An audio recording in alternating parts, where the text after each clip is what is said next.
देखिए, काम करने का और कराने का एक तरीका होता है।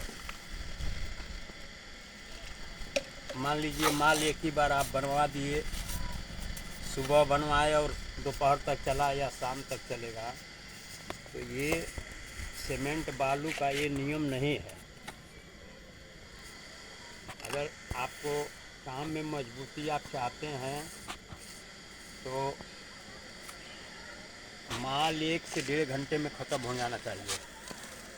आप कहेंगे कि एक ही बार बना दो शाम तक चलेगा, तो जैसे आपको या हमको अगर बासी रोटी मिलता है, बासी दाल मिलता है, सुबह का शाम को खाएंगे तो उसमें स्वाद बदल जाता है। उसी हिसाब से ये भी होता है मसाले में, इसका शक्ति कमज़ोर हो जाता है क्योंकि वो सेटिंग में हो जाता है। जब सेटिंग हो जाता है तो फिर वो आप पानी डालेंगे तो ऐसे बचकेगा, तो क्या होता है वो मसाले का कमजोरी हो जाता है। सीमेंट बालू का मिल्लत नहीं रहता है। मिल्लत उसी टाइम रहता है कि जब ताज़े ताज़े में रहता है, उसी टाइम।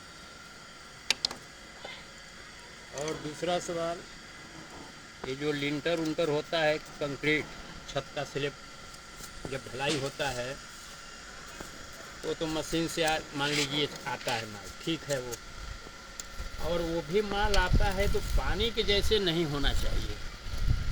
अगर पानी के जैसे माल आ रहा है तो आप देखिएगा आपका मकान